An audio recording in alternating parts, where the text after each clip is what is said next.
की विकास की गारंटी मोदी साहब के इस इंटरिम बजट से आपको कितनी पुख्ता लगती है?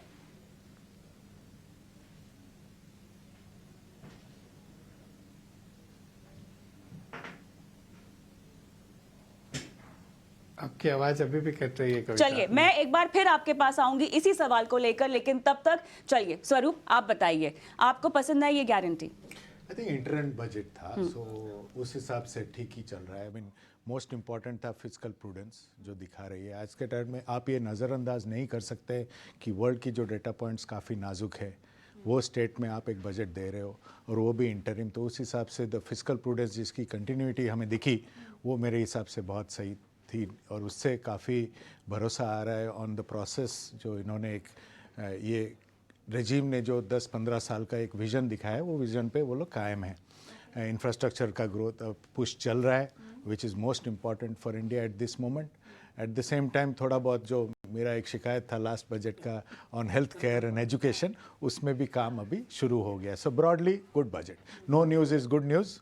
Yes, I always wanted no news. That came, it was good. Interim budget में मेरे ख्याल से बहुत सारे लोगों की यही मंशा भी थी कि ऐसी कोई न्यूज ना आ जाए जिससे मूड कम से कम बिगड़ जाए। अच्छा हो तो अच्छी बात है, लेकिन यहाँ पर ना ही बिगड़ा और ना ही बना। लेकिन नवनीत मनोज साहब एक बार फिर जुड़ गए हैं। सर, आवाज अगर आपको मेरी आ रही है तो सवाल यही है, मोदी साहब की विकास की गारंटी आपको कितनी पसंद आई सर?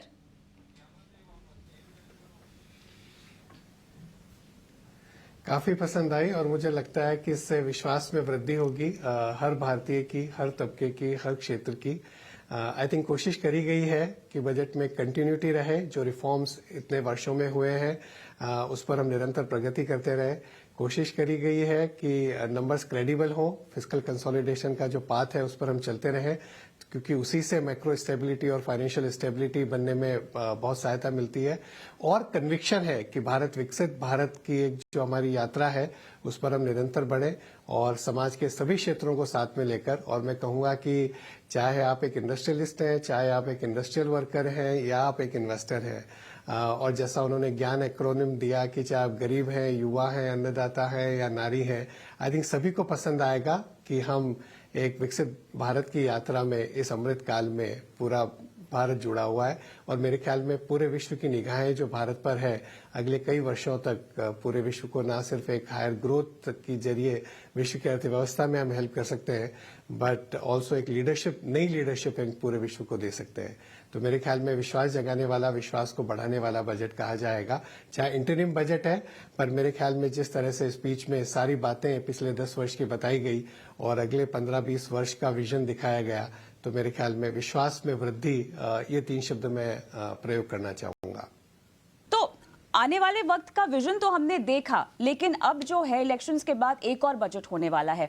ऐसी कौन सी घोषणाएं आपको लगी है जिन पे इनका तवज्जो ज्यादा रहा? वैसे तो महिलाओं की बात करें, युवाओं की बात करें, इंफ्रा की बात करें, रेल की बात करें, सब पर कुछ ना कुछ इन्होंने जरूर ओपन एंडेड कह सकते हैं छोड़ दिया है। लेकिन अगर हम क्योंकि विकास की बात कर रहे हैं और हम भारत को ऑलरेडी देख रहे हैं कि तमाम इमर्जिंग इकोनॉमीज हो या डेवलप नेशंस हो, उनके सामने बहुत ही मजबूत धरोहर पर खड़ा है।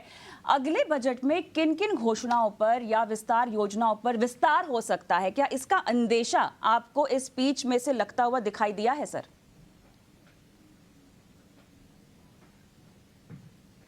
एक जो नई चीज जो मैंने नोटिस करी वो था कि पहले हम जय जवान जय किसान बोलते थे, फिर हमने जय जवान जय किसान जय विज्ञान की बात करी और आज हमने जय जवान जय किसान जय विज्ञान और जय अनुसंधान।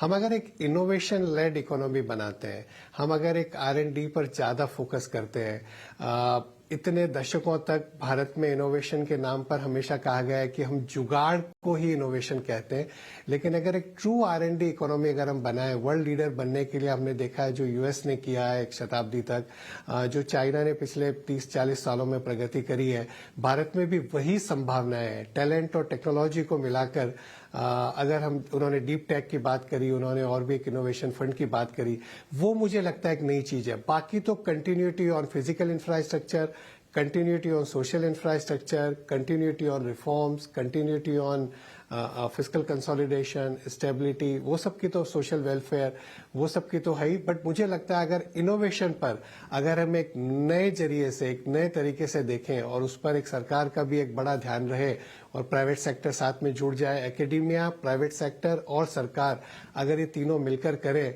तो हो सकता है जो कई वर्षों तक भारत नहीं प्रगति कर पाया कुछ नए क्षेत्रों में, वहां भी प्रगति हो सकती है. पुनीत जी, जैसे आप कह रहे हैं कि इनोवेशन एक थीम है, आपको उस पर ट्रस्ट है, आप बता रहे हैं कि पीपीपी मॉडल होगा तो और अच्छा हो जाएगा. मेरे को एक सेगमेंट बता सकते हैं इनोवेशन सबसे पहले कहाँ पे की जा सकती है, गुंजाइश कहाँ है?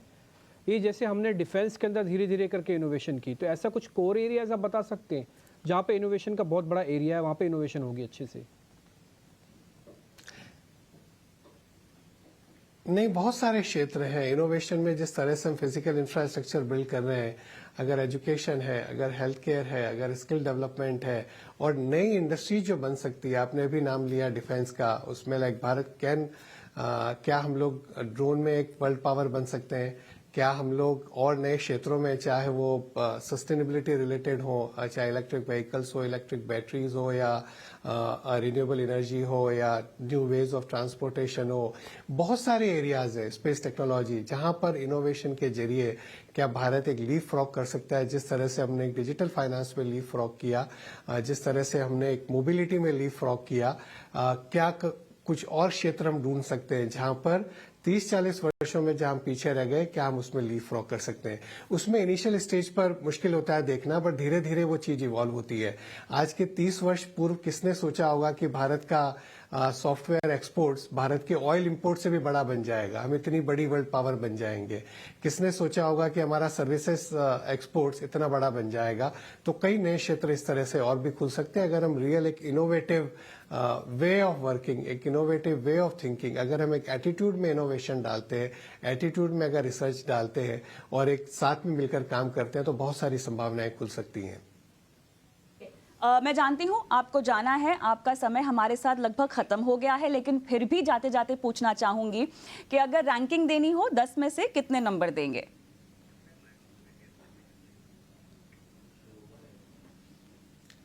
मैं तो पूरे मार्क दूंगा कविता, क्योंकि मुझे लगता है कि जैसा मैंने कहा कि इस बजट में जो सबसे बड़ी चीज है, बजट की स्पीच में चाहे वोट ऑन अकाउंट था, कि जो विश्वास है हर भारतीय में कि ये हमारा अमृतकाल है, इस बार हमें ये अपॉर्चुनिटी मिस नहीं करनी है और हम विकसित भारत बन सकते हैं और इसमें सबका प्रयास होना चाहिए. मैं उसके लिए पूरे 10 में से 10 दूंगा. फिस्कल कंसोलिडेशन में एक इलेक्शन ईयर के अंदर फिस्कल डेफिसिट को कम दिखाना एक बहुत बड़ी बात होती है, उसके लिए फुल मार्क्स देने चाहिए. कंटिन्यूटी के लिए फुल मार्क्स होने चाहिए. बहुत बहुत धन्यवाद, आपने समय निकाला और बजट पर अपनी राय साझा की हमारे साथ, हमारे पैनलिस्टों के साथ और दर्शकों के साथ. लेकिन बताइए, 4 स्तंभ का भी जिक्र हो गया और इनोवेटिव बजट भी बोल दिया गया. आपके नजरिए से कैसा है बजट? बॉन्ड मार्केट्स के लिए 10 आउट ऑफ 10 है. चलिए, आपने 11 नंबर नहीं दिया 10 में से. हाँ? मैं प्रूडेंट हूँ.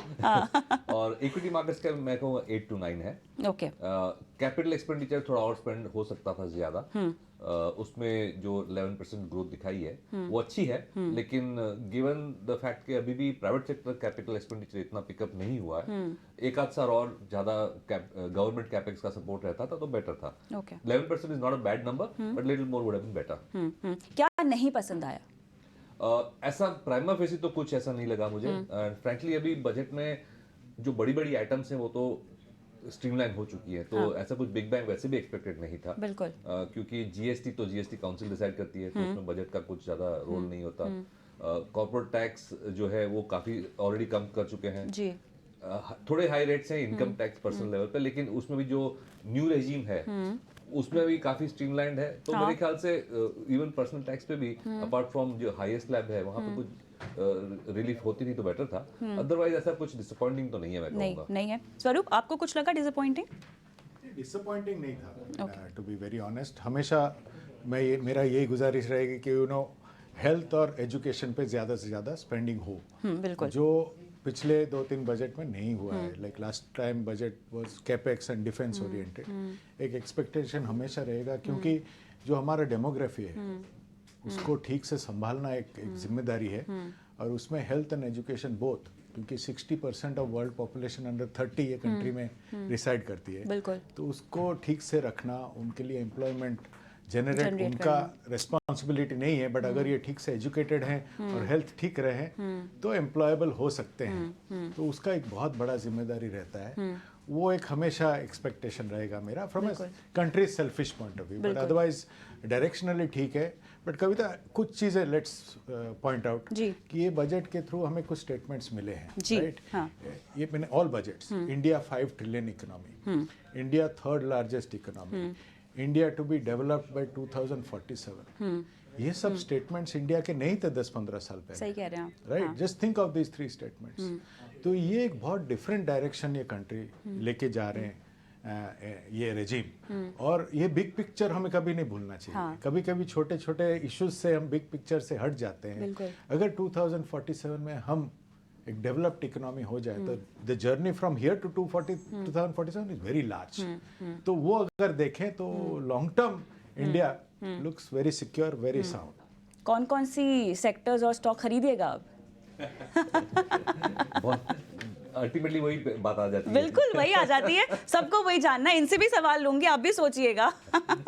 देखिए, एक तो मेरे ख्याल से इंक्रीमेंटली बैंकिंग के लिए थोड़ा पॉजिटिव मैं कहूँगा, क्योंकि रिसेंटली हमने देखा है कि जिस तरह से लिक्विडिटी टाइट रही है, तो बैंकिंग के मार्जिन्स पे इम्पैक्ट आया है शॉर्ट टर्म में। बट शॉर्ट टर्म स्टोरी है, ऐसी कोई स्ट्रक्चरल इश्यूज नहीं है। लेकिन अब जो गवर्नमेंट ने बोरोइंग प्रोग्राम दिखाया है 14 लाख करोड़ का, वो 15 लाख करोड़ एक्सपेक्टेड था। तो एक अच्छी फिजिकल डिसिप्लिन दिखा के ऐसा लग रहा है कि हमारी जो इंटरेस्ट रेट ट्रेजेक्ट्री है वो नीचे जाएगी, और दैट मीन्स के लिक्विडिटी और इंटरेस्ट रेट्स नीचे जाएंगे। तो ये बैंक्स के लिए टिपिकली अच्छा होता है, एनबीएफसीज के लिए भी अच्छा होता है। तो फाइनेंशियल जो सेक्टर था, जो अंडर परफॉर्म कर रहा था पिछले 1-2 महीने से, उसमें शायद एक अच्छी रिलीफ आ सकती है। वैसे छोटे छोटे तो काफ़ी सेगमेंट्स हैं, जैसे कि रूफटॉप सोलर की बात हो रही है, एक्वाकल्चर की बात हुई है। तो वैसे काफ़ी सारे सेगमेंट्स हैं जहाँ पे बेनिफिट आ सकती है। लेकिन मैं कहूँगा कि एक बैंकिंग में मुझे अच्छा दिख रहा है।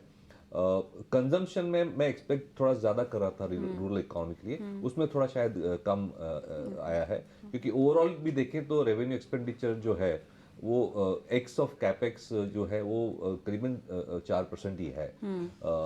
गिवन के हम अगर 7% जीडीपी ग्रोथ एक्सपेक्ट कर रहे हैं, तो इसमें थोड़े ज़्यादा अग्रेसिव अजम्पशंस लेने की गुंजाइश थी। और अगर 5.1% फिजिकल डेफिसिट ना करके 5.3 करते थे, लेकिन little bit more on the rural side अगर स्पेंड करते थे, तो शायद एक बेटर बैलेंस हो सकता था। बट ये इन जनरल एक डायरेक्शन अच्छी है। We are just splitting hairs, छोटी मोटी बात कर रहे हैं। बट मैं कहूँगा एक रिस्पॉन्सिबल बजट है। एक हमारी जो कंट्री की इमेज है, स्पेशली गिवन द फैक्ट के ये साल हम ग्लोबल बॉन्ड इंडेक्स में इंक्लूड होने वाले हैं, उसके लिए बहुत अच्छा बजट है मेरे ख्याल से।